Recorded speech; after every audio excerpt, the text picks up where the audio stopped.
I saw that you really enjoyed the Cryotone 300Bs. He says, if you're interested, I want to make your jaw drop. What would you say if I sent you a full Cryotone tube set for that amplifier? Rectifier, voltage tubes, driver tubes, gain tube, all of those. I said, sure, why not?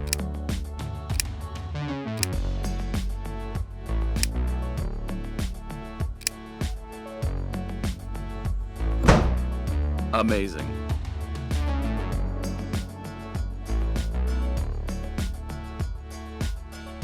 All of these have something in common. These? Rock albums, TV soundtracks, video game soundtracks, jazz, movie soundtracks, even the Interstellar vinyl. Yep. Well, they are all going through different mastering processes at different times, and guess what? The studio who mastered all of them uses nothing less than Cryotone tubes. I love tubes because they give me flexibility to tune the tone of my system to what I like. Tonal balance, soundstage, it's a lot of fun. It's like having a huge range of seasoning while you're cooking. I like having options. I have to say I've realistically gone through over 200 tubes in my rig right now. It's 200 tubes that were properly auditioned. That were actually auditioned. It wasn't tubes that I plugged in, listened for 20 minutes, listened to 18 songs in 20 minutes, because that's what a lot of audiophiles do.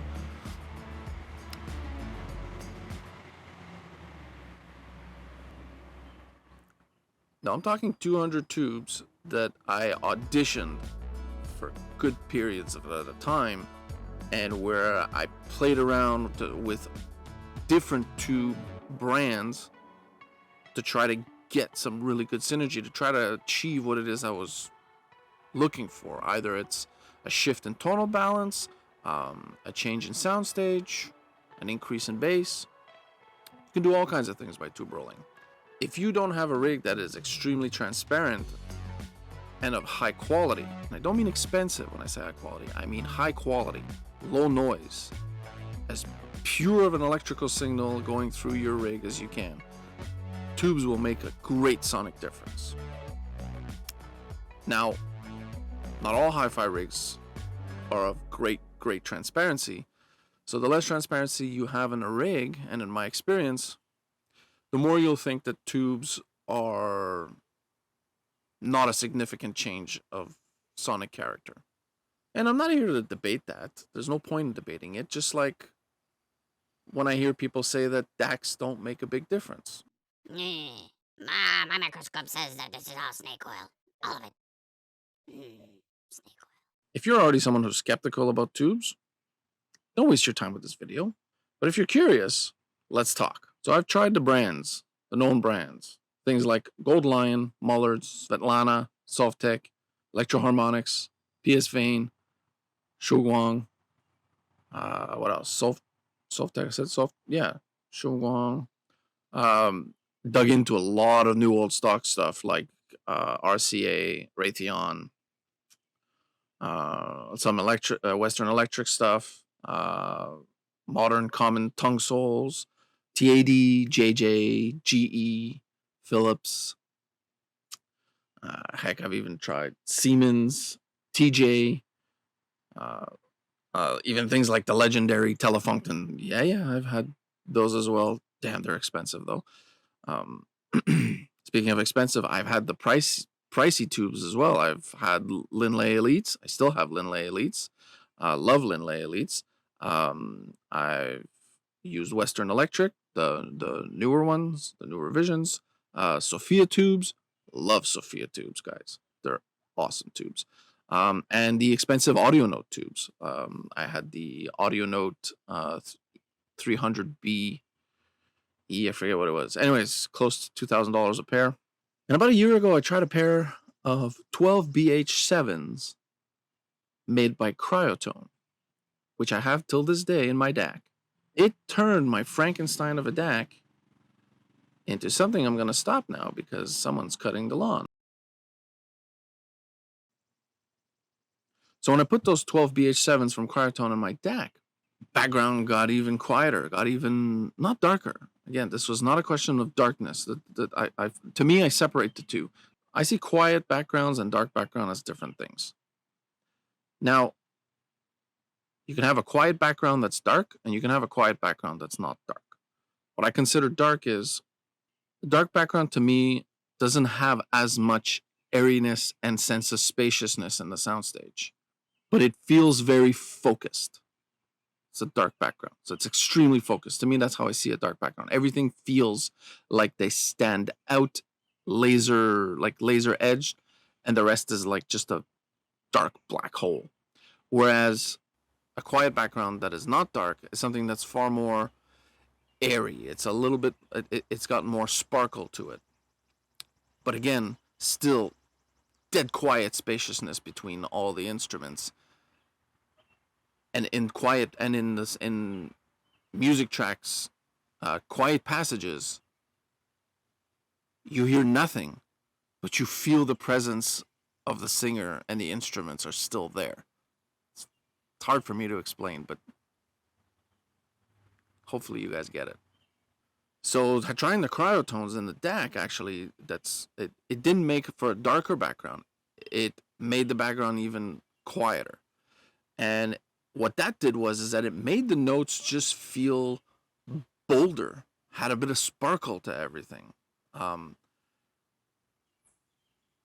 it kind of gave me the sense that things were a little bit more realistic. Nothing was exaggerated. Things were nice and even, well distributed. That's what I felt with the 12 BH7s. And this was a little over a year ago.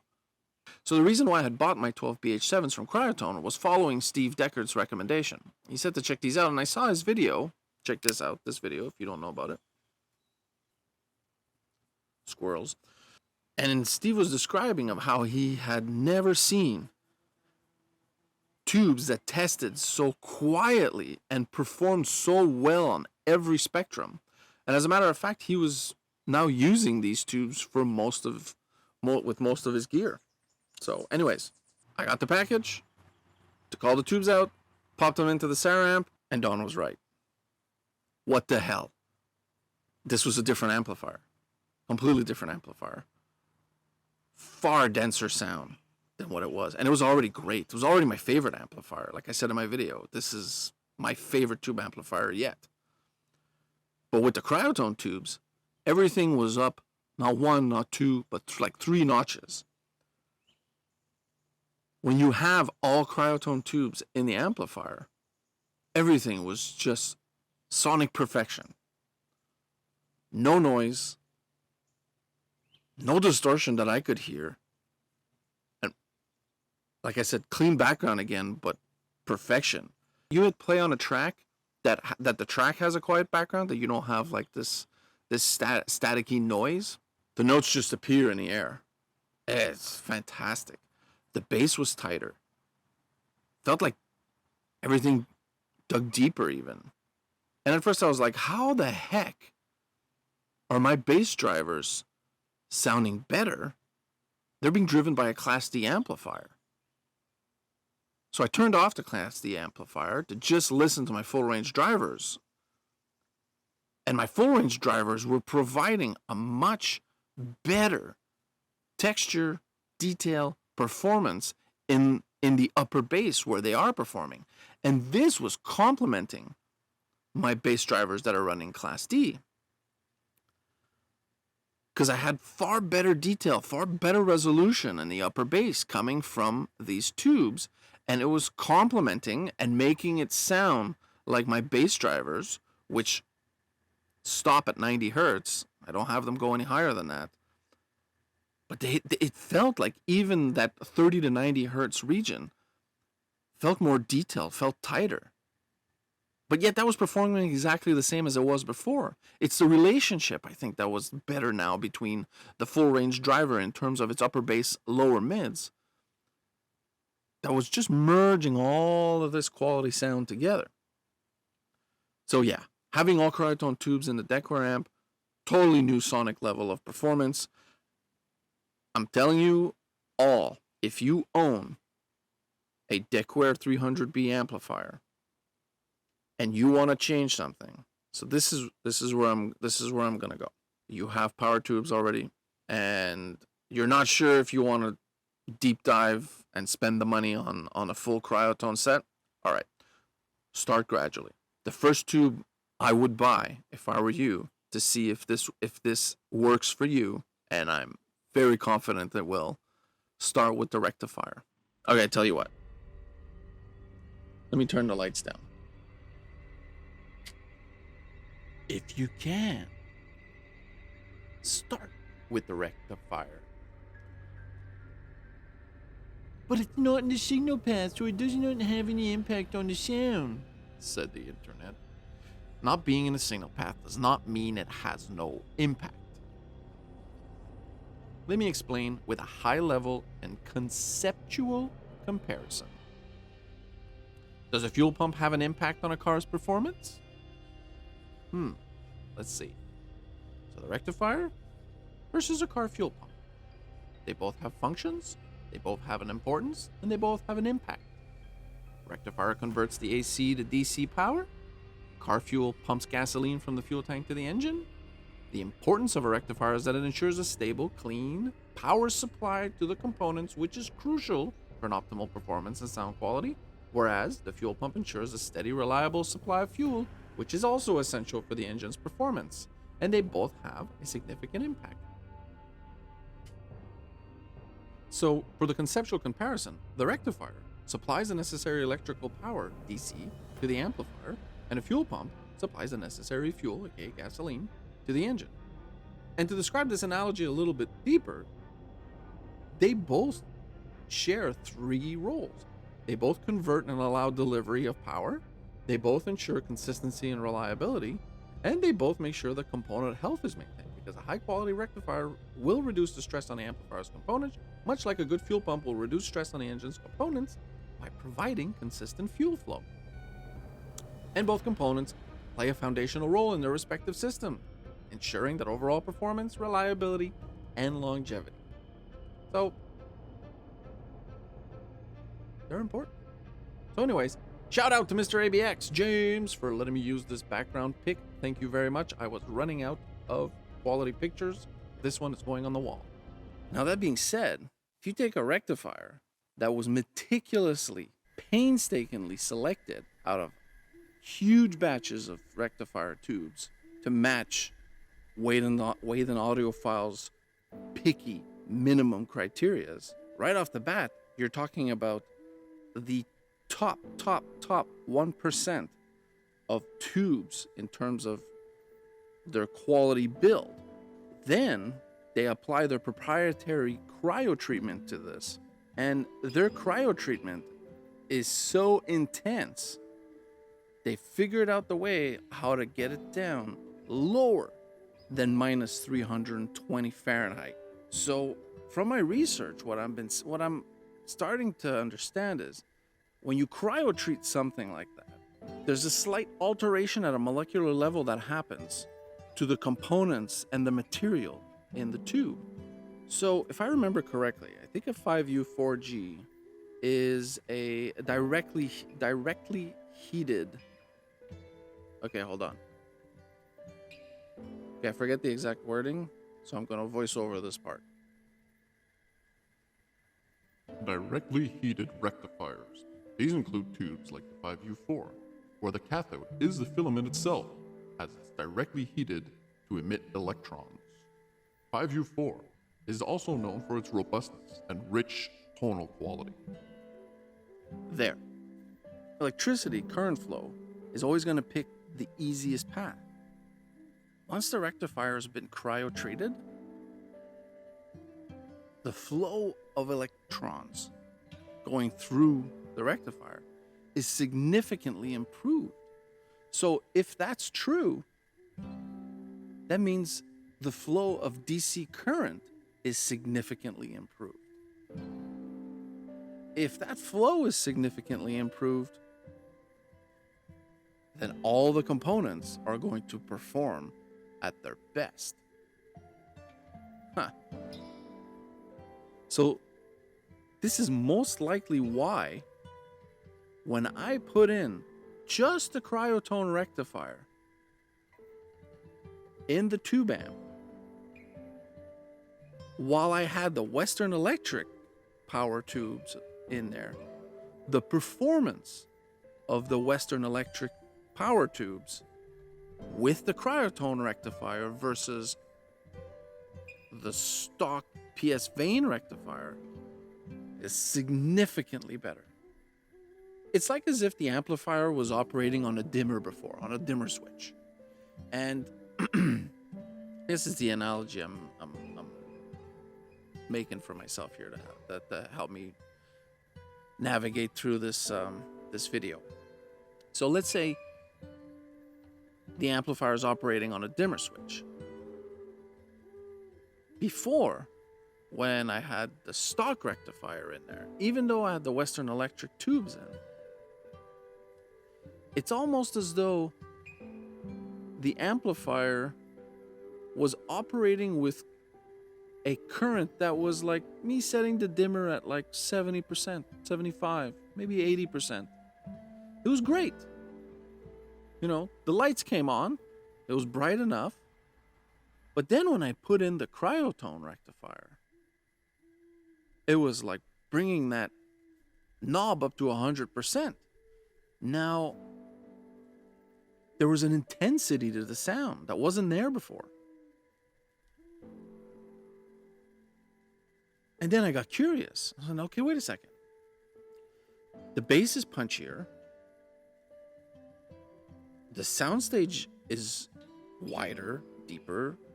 Just, you could feel a much better presence in both the voices and instruments. The tonal balance was just beautiful.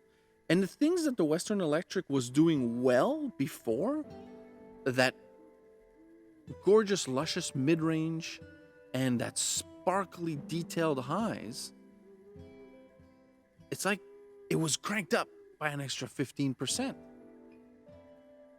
So then I thought, okay, am I dreaming? I'm going to plug in my Melody 211 amp. And it also uses a 5U4 rectifier. So I listened to it for a few tracks just to remind myself, just to kind of do a little reset of my ears from the Deckware Zensara amp. After that reset was done, I put in the Cryotone 5U4 rectifier, and holy shit. Same behavior. It's like the Linley Elite 211s that are in the amplifier. Whoa! The mid-range was even better. The textures were even better. There was a boldness to the sound. All of this from a different rectifier. But the Cryotone rectifier seems to be allowing the DC flow to be a lot better. I also have a super rectifier from SpaceTech Labs. Now this rectifier is $2,000, not $250 like the Cryotone rectifier is. Okay, big difference here, 10 times. And the performance of the Melody amplifier from using Cryotone at $250 versus SpaceTech at $2,000 for the super rectifier, the Cryotone was actually splitting hairs away from the SpaceTech super rectifier. Some tracks I couldn't tell the difference. The tracks that I could somewhat tell of a difference felt like the soundstage was slightly deeper towards me along the sides, just a little bit. But I could only tell this with like crazy engineered tracks like Roger Waters albums and that kind of stuff. Otherwise, $250 rectifier performing like the SpaceTech Labs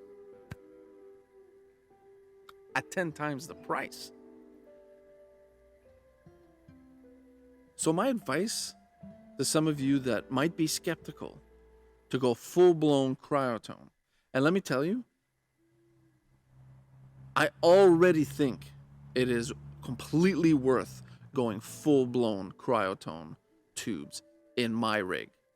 I am going full-blown cryotone. If I can get every tube type in my rig to be made by Way Than Audiophile's cryotone division, I am going to do it. I have some tubes I think left in my preamp I'll have to check. Because right now I have the 6SN7s. I have 4 of them that are breaking in. Oh, and that's the other thing. So a cryotone tube, I'm breaking in 4 6SN7s in my preamp. And usually when I break in tubes, like I said before, I've broken in well over 200 tubes in my current rig alone. Okay, just in my current rig that uses 19 tubes at the moment. That's right, 19 tubes in my rig. Okay? When I break a set of tubes in, during the break-in period, especially in the first week, I'd say, week or two, from one day to the next, usually day 2, day 4, day 7, and then it was day 8, and then after day 12, things would stabilize. I kind of remember because I had it logged at one point. I was logging the differences. And it was pretty consistent in those days. You know, not always, it depended on the type of tubes. But anyways, in those days, I experienced like tonal shifts. So on those, what I call the bad days during break-in, sometimes you'd have a slight dip in the mids. So the mids wouldn't feel as warm or as present. Sometimes you'd have a little bit of leanness in the bass or a little bit of a thinness in the upper bass. Sometimes on the bad days, the highs would either feel too bright or too rolled off. Those are the type of things that would happen. But usually by the time the break-in was over, after a few weeks, then it would stabilize, and then you get that tonal balance back, and everything would be nice. Now back to these cryotone 6SN7s. I am now on day 9, and there has been 0 difference so far. Every day, they sound the same and just as good as they were day 1. But these 6SN7s, there's hardly any difference. Hardly any. I was talking to Don the other night, the owner of Cryotone, about this, and I was just going out on a limb and you know, making my own deductions of what I think is going on here. And my perception is that this cryo treatment process that was done to these 6SN7s alters, like, at a molecular level, the materials in the tubes, which seems to have a similar effect to a degree to what a really good break-in does. But a break-in does it using heat. So when you heat something for a long period of time, the materials will sort of settle over time. But now this is done using extreme cold.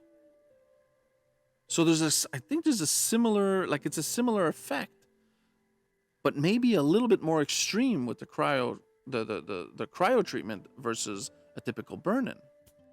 And I think, and Don said that he also suspected there's something similar. He didn't go into too much details because they do have a proprietary method of how they do things. So I think he didn't want to give too much away. But once these tubes are treated this way, not only are they performing their best right away, well, Don confirmed it to me. They select the tubes, so they'll select the tubes that meet their minimum criterias, not just the best of the batch, because the best of the batch might not mean that they meet their minimum. Depends on the batches. So they only take their minimum, the tubes that test and reach the minimums of the specifications that they want. Then those that are selected follow the cryo treating process, which told me it takes up to a week for a tube to go from 0 to minus 320 degrees Fahrenheit and back. This has to be done for a very gradual set of time. And once the cryo treating is done, they test that tube again to see if it improved.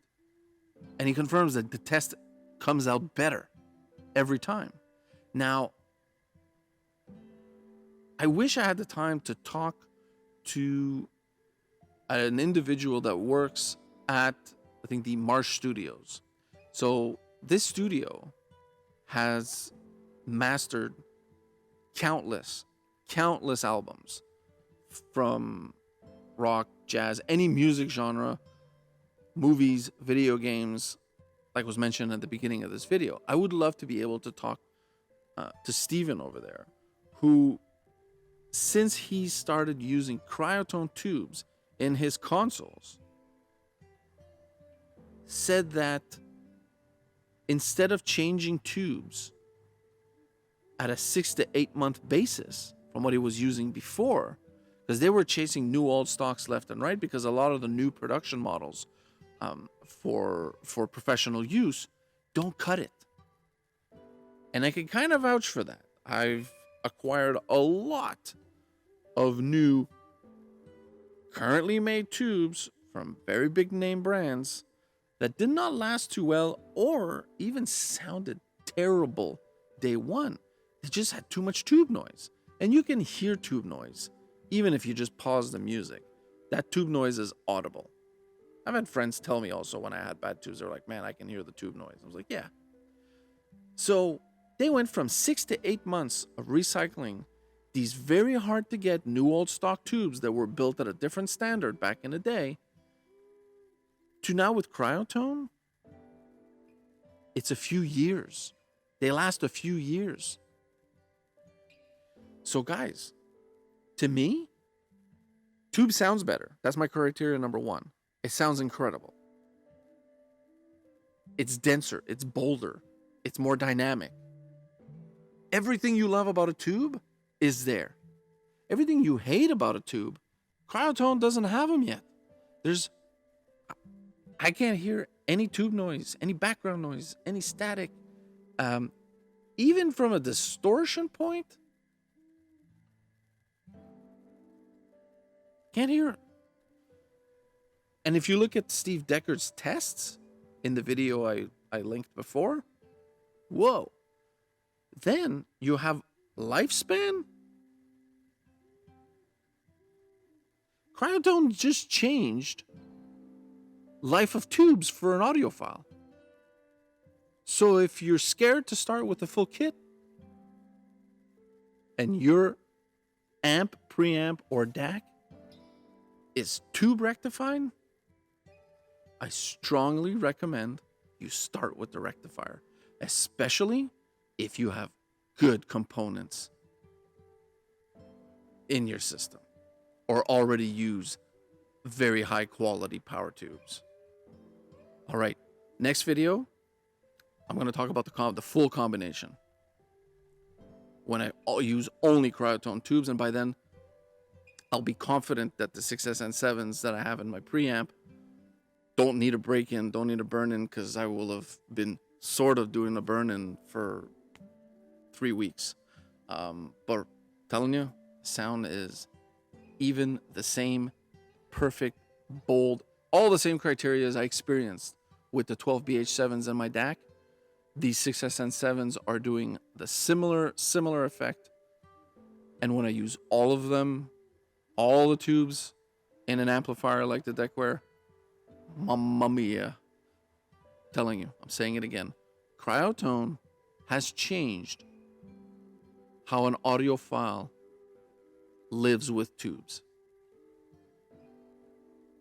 Sound, longevity. None of the bad parts. None of the bad parts. And on that, thanks for tuning in, guys. Sorry I've been MIA for a while. Talk to you guys soon. Part 2, Cryotone coming up next.